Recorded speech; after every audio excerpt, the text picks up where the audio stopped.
Hi, everybody. How are you? I'm so excited to be coming live again, as I do every Tuesday.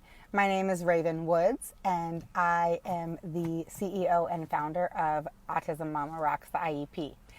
Meaning, I have a child with autism, but I help everybody like you nail the IEP and really rock it. So I help parents who are going through overwhelm, frustration, fear, that big old, oh my God, what do I do? I don't know where to go. I don't know where to start.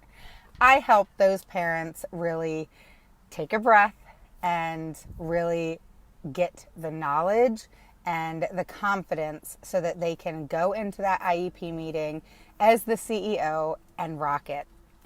So that's what I do. I love it, and it's just a little bit of a passion of mine. You'll get to know me as we go along. I am a whole lot of love and a little bit of sass. Okay, maybe that's reversed. But, I am so passionate about what I do, and you're going to see that come out in my tone, in my body language, but I'm just really passionate about it. And I want to recap just for a second on the last couple weeks. We've talked about the first step, which is identification, evaluation, and diagnosis. And again, I even clarified in video 2 how a diagnosis does not always mean you're guaranteed an IEP. It helps, but it doesn't always guarantee an IEP, okay? So don't get that misconstrued. If you have any questions, post them below. If you're new to this page, post below. Tell me where you're from. If you're an oldie but goodie, post it too and say hi. But definitely get going with conversations and really helping each other out, because that's what this page is all about, and that's what my group's all about. So if you haven't joined the group, make sure to do that. So let's recap. We talked about the identification, evaluation, and diagnosis. We've talked about who should be at your child's IEP. We've talked about my problems, which I wanted to be transparent with you that my life is not perfect, and I struggle too at times with the IEP. I just know how to quickly rectify it. My daughter now gets more than any other child in my county, and I was saying that last week that that's not to brag. It's simply because I have strongly advocated for her, and I won't give up. So today we're going to talk about something. We're going to talk about a lot of things that you guys are private messaging me about, and it's obviously a really big issue, which is the school systems demanding something from you and you not knowing what to do. That you just hand it over or do what they say because you don't know what else to do, and they're demanding what they want. First off, the school system cannot demand anything from you, not a thing. So what you have to understand is when they demand something from you, for example, if they demand your child's diagnosis, which is a big thing that school systems will demand, you do not have to give it over to them. You do want to open up your notebook or whatever it is you have and the paperwork and show it to them. Push it over the table, let them see it, let them read it, but you do not have to hand it over to them. If they say, we have to have this for the file, you don't have to give it to them. Once you have a diagnosis and they have seen it, they have to go by that diagnosis if it was done by a medical doctor. Okay? They cannot trump a medical diagnosis. If your child has been medically diagnosed with autism or any other type of disability, they cannot argue that. Anything that you hand over to them, any emails, any recordings that you hand over to them, all goes into your child's file. And sometimes you don't want that in their file. So you have to be aware and cautious of what you hand over. As long as you show them that you have a diagnosis and they see it, they have to take it into consideration. Now, a diagnosis such as ADHD, autism, muscular dystrophy, Down syndrome, whatever the case may be, if it is a diagnosis like that that is well already known, they're going to most likely approve an IEP. If they don't, there are ways to get one, and you need to understand those routes. It's not something that you have to get mad about. You can simply say, my child has a diagnosis of this.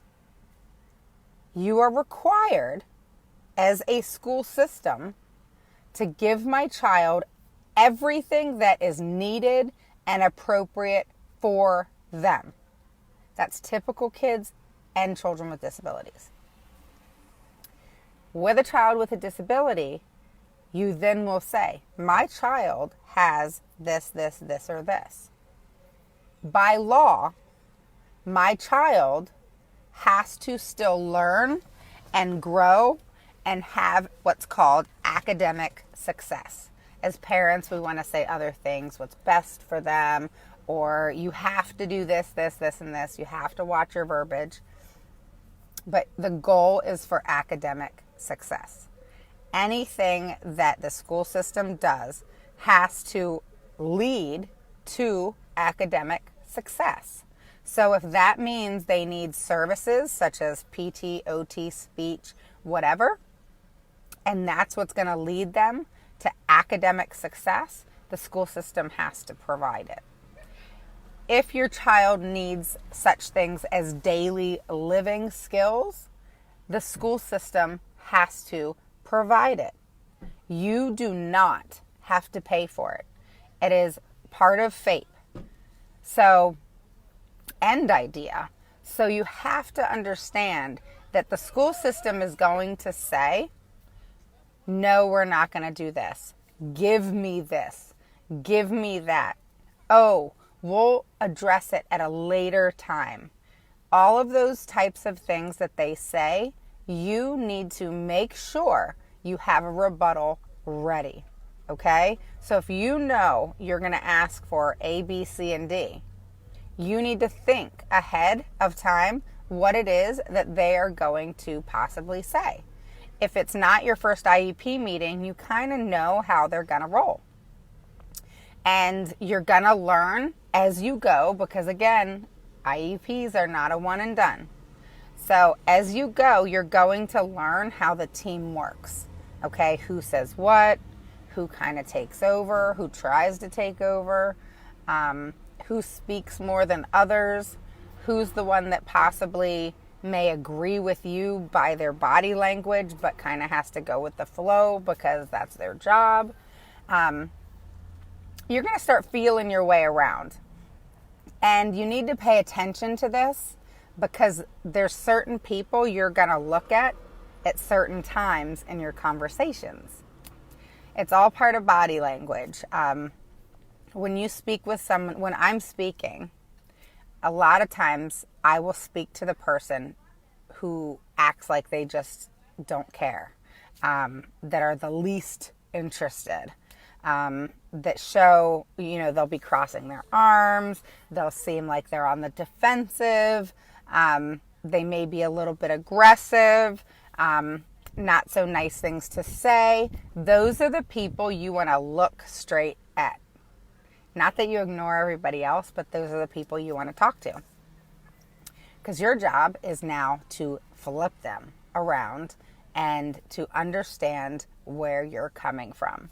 When you're in an IEP meeting, you have all rights to say what you need to say, to prove what you need to prove. If you're trying to say that your child needs certain therapies, then you need to make sure you go into that meeting fully prepared to argue why your child needs those therapies. I'll give you an example. As many of you know from watching my other videos, my daughter regressed a little bit in reading because she had a reading specialist that was not qualified. And what I mean by not qualified is she was licensed and qualified as a reading specialist, but she was not qualified with children with disabilities and could not answer any of my questions in the IEP. She could not, everything that I asked her, how long have you worked with children with disabilities? What is it that you're working on with Skylar? What are the things that you're most targeting? What are the goals? Where are you going to be in 3 months from now? Where do you see her 6 months from now? How are you going to get there? All the questions that I ask them on a roll, okay, back to back to back. All she could say was, I don't know. That was not okay. And as the executive director, myself, and her ABA team and her occupational, everybody sitting around the table, and we're just not knowing what to say because this reading specialist was just not okay to be working with any child, let alone my child. It was a big setback for me. It has been rectified. They only owe her 6 hours, and it's being worked out. Thank goodness. But now they're going to have to play catch up because of this unqualified reading specialist. And I was really irate about this because she really, sorry, I'm outside. I'm in my car, but the door's open. So it's really important to stay on top of your child's goals and stay on top of your child's specialists and teachers so that you can find out what's going on. And a lot of time isn't passed, which is why I tell you guys each video, make sure that you have an IEP scheduled for every 4 months. Then a lot of time doesn't pass and you're able to address issues right then. Make sure you ask for goals ahead of time so that you can get them and look at them and review them, mark the paper up with any questions you may have so that you're fully prepared and ready to ask. Sometimes I will actually email them all my questions ahead of time so that they can print that out and have it at the IEP. And I tell them, be ready and prepared to answer these questions when I get into the meeting. And you want to keep them on their toes in this way. So let's go back to when a team or an administrator will demand things of you. You have to understand that your rights allow you to not have things demanded to you. You don't have to do anything. You don't have to give them anything. You don't have to answer to them. You honestly don't have to do a thing. Now, you do want to be able to work with them. You do want to let them know that you are not going to be demanded to. You have to put your foot down in those meetings. Don't go in there intimidated. Go in there, sit down, and I challenge you to do this. Even if you're nervous and you're just not sure and you still need to learn, I challenge you to go into your meeting. I know a couple of you messaged me and you have a meeting this week. If you want to set up a 1 hour or 2 hour with me, make sure you go to my service page on my website. But if you don't have time to do that, I challenge you to go into that meeting, and right when you sit your butt in that chair, I want you to lift your body up, sit up straight, make sure you dress decent. You don't have to dress up like you're going to church, but just dress decent and have some makeup on if you want and feel good. Walk into that room and just own it. Just pretend everybody's picking their nose or something, but just walk into that room and freaking own it, all right?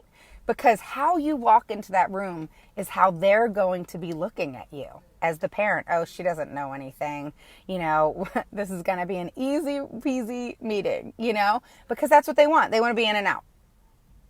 Walk into that room, own it, and say this. Say, I want everybody to know that if you've had other IEP meetings, this is what you're going to say. I want everybody to know that from this point forward, things aren't going to go the way they have been. I've done my research. I've done my homework. I have an advocate on my side. And I am no longer going to be pushed over and demanded to by the school system. And if there's other things that they're doing, name them. And then you say, I know my rights.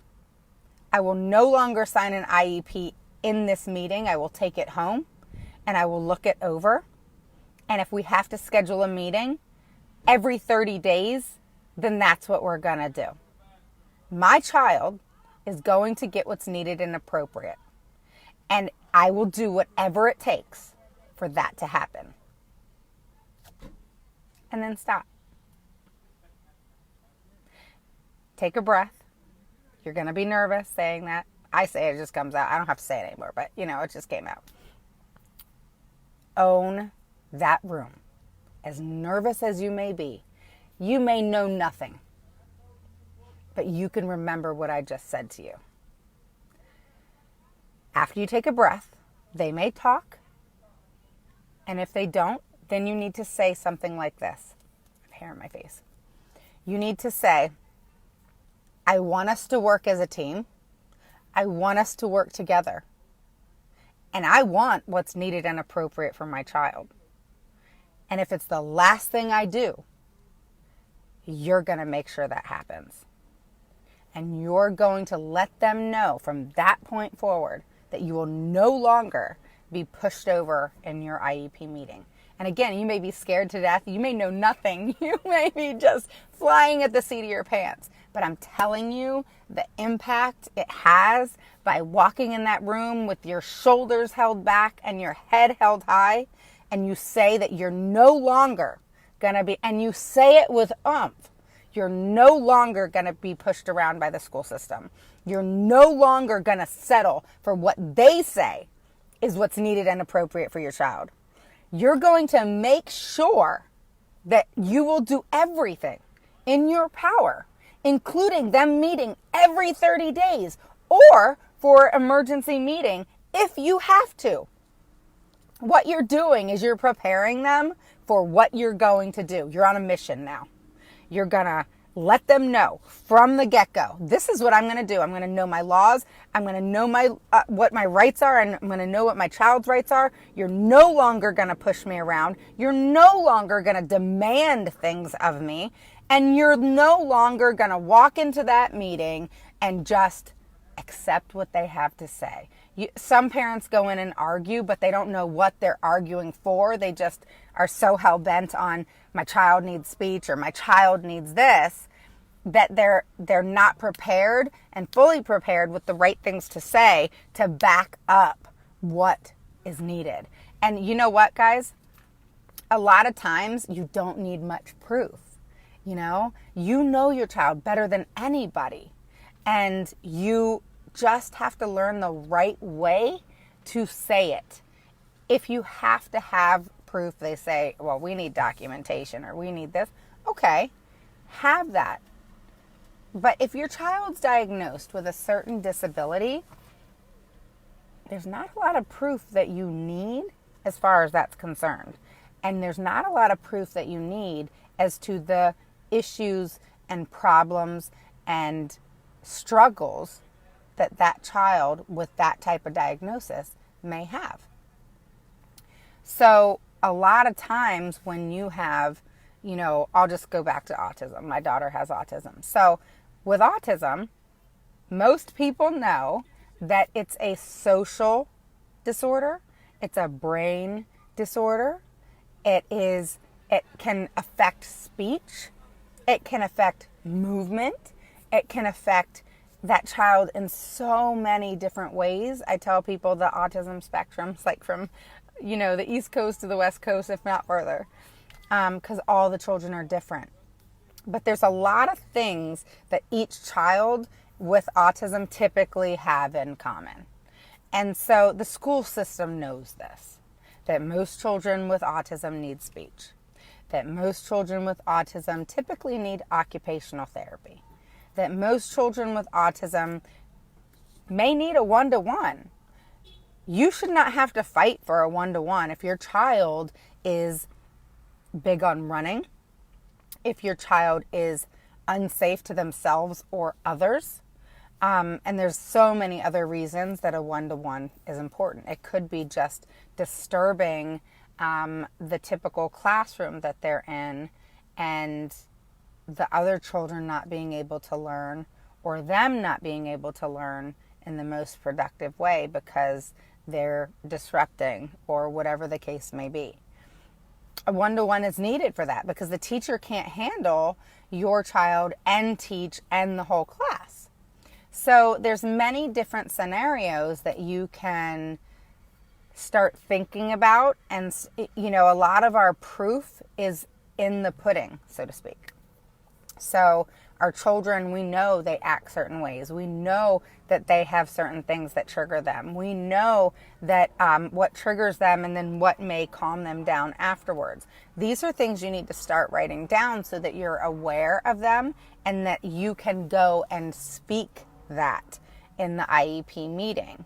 If they come to you and say, well, your child's disruptive and your child's doing this and your child's doing that, if you're on top of your child and you're on top of the school system and you're aware of what they're doing, then you're able to then say, well, my child's disrupting the class because the classroom is triggering him and giving him anxiety, or her anxiety, is really triggering him or her with this anxiety to act out and do this, this, this, and this. If these types of things didn't happen, it could be being too close to another student. It could be being in the front of the classroom and that just be too intimidating. Anything that triggers your child, you need to think about what would solve that problem. And so when you come to the table and you can say, well, you guys have said my child does this, this, this, and this. And when you do your homework, like we talked about, and you go into the classroom and you observe, you ask questions to the teacher ahead of time, you find out the whole picture as best as possible, then you're able to give the solution. Because as parents, we're big on that.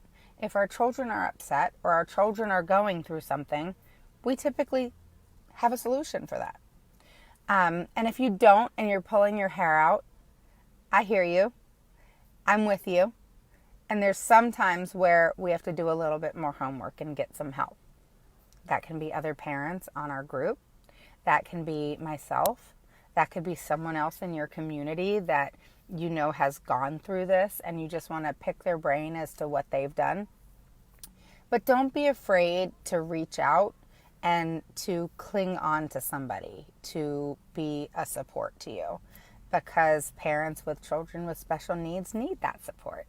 So it's important to grasp onto that, to anybody who really can do that for you. It's important. So another thing is when someone on the team demands something of you, what do you say? Right then you need to nip that in the bud. You need to immediately say, don't ever demand something of me, because I don't have to do what you say. So let's just make that clear. And that's what you say. Don't ever demand something of me. We are a team. We can think of things and do things together as a team, but don't you ever demand something of me. This is my child, and I know my child better than anybody else here at this table. And what I have to say means everything. So you may know a lot about what you teach and what your expertise is, but you are not an expert on my child. And you make sure to deliver that in a very strong way, not rude, just strong, to let them know you went in, you sat at the table, you let them know this is what's going to happen from here on out. I'm going to know my rights. I would say I know my rights. I know what my child's rights are. I know you must do everything that is needed and appropriate for my child, and I will no longer sit back and allow you to demand of me, to tell me that we're going to talk about it later, that things that are important, that are hindering my child's education is going to be put off. That is no longer going to happen. I want to make that clear right now. And then I would even say, so this is how this meeting's going to go. I'm going to sit here and I'm going to listen to all of you talk and point to whoever you want to start first. And you're going to say, if it's the school principal, is there anything that you would like to offer and add to this meeting? Let them talk. The teacher, let her talk. Take notes. All right? Make sure you record the conversation and make sure, hi Ida, how are you? Make sure you record the conversation. Make sure they understand that they need to explain what it is that they're wanting for your child and what's important at that moment for your child, and have them, and then ask questions. So if the teacher's talking, you want to make sure that you listen, you take notes, and again, you're recording. And let's go back to recording real quick, just so you know. I'm in Virginia, so in the state of Virginia, we do not have to tell them we're recording. But you need to make sure you know the laws in your state so that if you need to say, you can always record, but you may need to put your phone on the table and say, I'm recording this meeting. You don't have to ask permission, but you may have to tell them in your state. So make sure you find out the laws. So the teacher's talking and you're taking notes, and you're the one who's running that meeting. You're the CEO. So the teacher's talking, she's telling you her concerns or the things that are going on with your child and all the things that she wants to talk about at that meeting. And as you're taking notes, start thinking about your questions based off of what he or she is saying. So if they say something like, your child is really becoming disruptive and seems to be going through a lot of anxiety in the classroom. And you have to understand, teachers are going to kind of scapegoat their way around things, if that makes sense. They're not going to just come out and say, hey, your child is disrupting my classroom, has anxiety all over the place, is running around the classroom and driving me crazy. They're not going to say that. What they're going to say is, your child really seems to be not handling things well in the classroom. Or they may say something like, your child's really showing signs of agitation in the classroom. And they may say something like, we're not sure if it's the other students or if they're struggling with what they're learning. And they're going to kind of play with it because they don't want to come out and say, this is what we think, this is, So a lot of teachers have been taught now to be very, very careful on how they deliver something to a parent. My daughter has her master's and is teaching, and she says that it's extremely strict these days on what a teacher can and cannot say. And that's dictated to them by administration. So knowing that, listen really hard and see through what they're saying so that you can then write down your questions. And you may have to come back. You may have to think about them and move on, but think about the questions that you have. And if you have questions right then, stop her or him and say, can you explain to me what you mean by this? I don't understand. You're going to say that a lot, even though you understand or you just need clarification. You're going to say to them, can you please explain this to me? I'm not following you. I don't understand. And then they're going to give you feedback. Again, this is gathering information. This is for your benefit to help your child, to give you your case. They typically will give you your case if you ask the right questions. So as they're talking, write it down. If you have a question, ask them. Tell them you don't understand. Say you don't understand through the whole meeting. So everybody has to clarify what they're saying. And if you need more detail, which I do all the time, I'll say, I'm still not following you. Can you explain that in layman's terms? Or I don't get it. Play dumb and let them explain some more. You're basically building your case.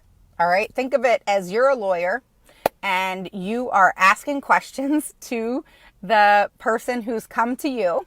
All right. You're kind of making this, a board meeting for real. And you're picking their brain to find out more information to make a case. Does that make sense? So then you move on to the next person. So whoever's in your meeting, that could be a psychologist, it could be the occupational therapist, speech, and do the same thing. So you went into that IEP meeting with a goal. Like, I want my child to have this. My child really should have this, or whatever the case may be that you are believing that your child needs. Go to the group and post things that you think your child may need.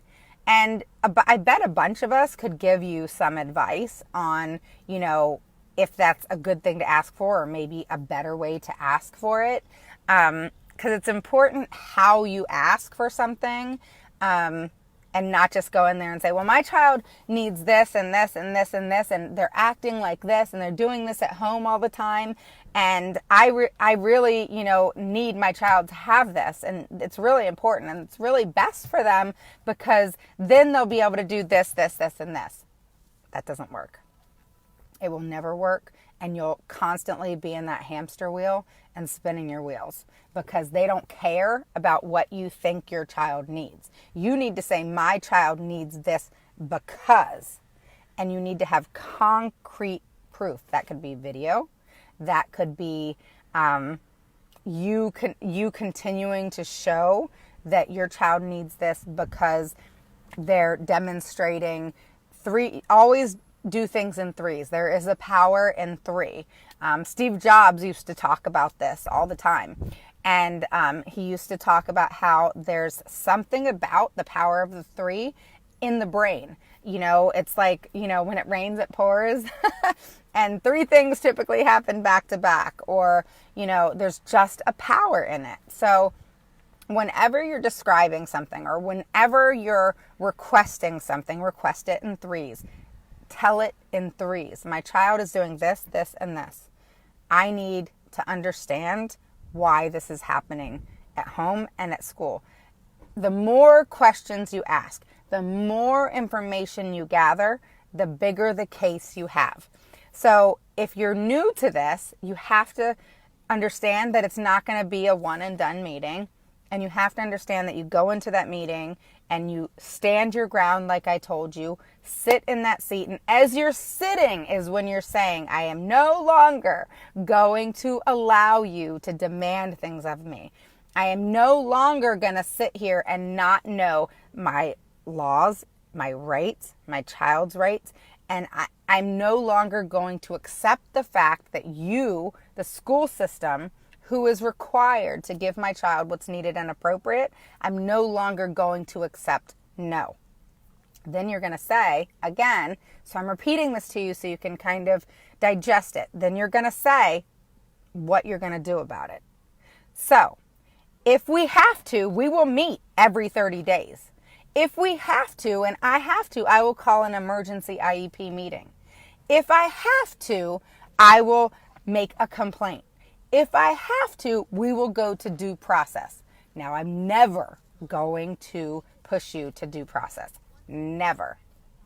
What I'm saying is you saying these types of words lets them know you know your rights as far as that goes.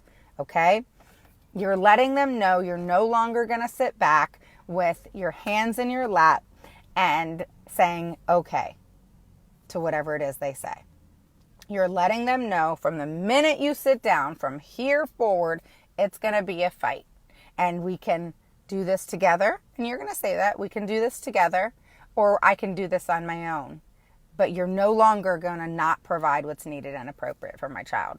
And you're no longer going to demand things of me because I do not have to answer to you. So the whole point of this video was about demanding. So I want to say 5 people this week, I think it was, and then one person emailed me on being demanded that they have to either give up their child's diagnosis or they have to do this, that, or the other. You don't have to do anything. The school system cannot demand anything of you. Not a thing. Now, there are requirements based off policies that you have to adhere to.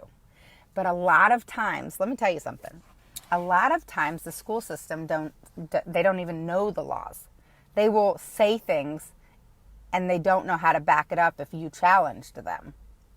Another thing is if they know you know what a complaint is, a state complaint, if they know that you know what due process is, which again, I don't encourage that. But if you just say the word, they're going to listen. And even a state complaint they'll listen to. And whatever it is, they will, I'm trying to get my bearings again. Okay, so what I'm trying to say is they can't demand anything of you. So if they do, you need to say that you don't have to answer to them. That if you have to go, that's what I was saying, is if you have to go to due process, make a state complaint, whatever it is, you will do it. I've even said, I've ripped up IEPs in administrators' faces. I have screamed, yelled, cussed, you name it, I've done it. That doesn't mean you have to do that and be crazy like me. But I've had to because I've been lied to multiple times. I've been told my child mastered this or that. She didn't. And I'm a teacher, so it's something that I know. I know how to test my child. But you're the parent. You're a teacher too. So you know how to test your child. If the teacher says your child knows how to do multiplication, ask, okay, what type of multiplication? Is it double digits, triple digits, 1 times 1? What is it? And then test your child. If they say it's mastered, you should be able to test your child and your child get it. If they don't, then you need to say that. There's been multiple times I've brought Skylar into the IEP meeting to test her in front of everybody. And mind you, you never, ever do that and let your child feel like they're being put on the spot. So I make it fun. So I make it like I'm saying hi to her and that I'm in this meeting and I'm talking about her and that I wanted to bring her here because I wanted to see how amazing she's doing. And then I test her. All right, once she leaves, then I lay into them. But when your child comes in, just so you know, don't let them at all feel that tension. You want to make it a positive thing where they want to do it. And if they can't, you're going to see that. And if they can, you're going to see that too. But it also puts the school system on the spot. But you are still the one interacting. You're no longer looking at them. You're interacting with your child and you're making them feel special. And not on the spot, just that you want to show everybody that they are awesome and you want to see what they can do. So you make it fun for them. So, but then once they leave, that's when you say, you know, if your child has mastered something or not. But we will talk about mastery on another video. That's an important thing to do when you're having IEPs every 4 months. You need to know how to test your child, have other people test your child, and you're even allowed to say what mastery means to you. If anything, they have to put your thoughts and feelings into the parent's thoughts and suggestions area of the IEP.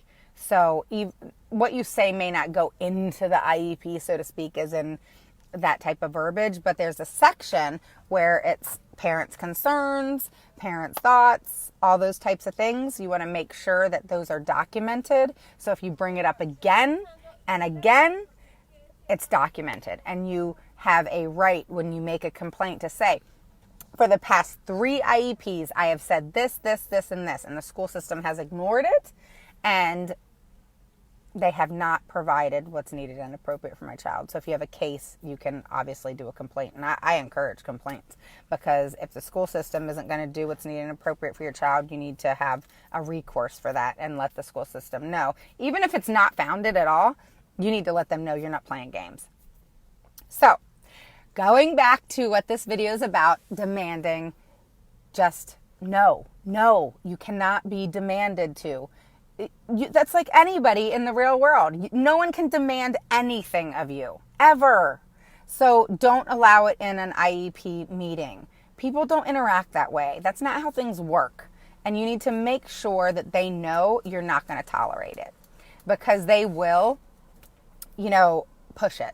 And you do not want them to push it and think that they can just get one over on you. So I hope you enjoyed today. I know I got off on a little bit of other things other than the demanding solely, but just no. They cannot demand anything of you. Please don't be pushed to be to work within that with them. If they demand something, you just hand it over. You don't have to do that. And you need to state very clearly in writing and verbally to them in the meeting that you will not tolerate that. So have a good day. Happy Tuesday. I will see you next Tuesday, and we will have more good content on the IEP and how you can rock it, because you can. I believe in you, and I am here for you. And believe me, I have been there, done that. So have a good day. Pass this on if you think this will help anybody. My goal is to help each and every one of you. Post questions below if you have any questions at all, and I promise to talk to you soon. And I know some of you have said you want me to go live more, and I'm going to try. I promise. And I even said that I'd let you in my life and a day in the life of Raven with me writing this course. And then also I'm going to bring Skylar on. She loves video, and she knows that I'm doing this. She's 14 and she has autism, and you will see how she is when she's on video. But she's super, super smart. And I told her that she can come and talk to you and say hello, and whatever else she wants to say, I welcome it. So if you ever want to post videos of your child, please feel free to do so. Please be mindful, though, of some videos, especially the ones with self-inflicting behaviors and that sort of thing. It's okay to show it, but don't create a long video that could scare some parents and that sort of thing. Just be mindful. But I want to see things that your children are going through. I know other parents want to see what your children are going through. So if there are self-inflicting behaviors and there are things that are going on that you're fighting for in the IEP, definitely post those, because I bet you so many of us, not just me, can answer those questions and help you out. So feel comfortable, jump over to the group, make yourself at home, and know that I am here for you and I've got your back. Have a good day.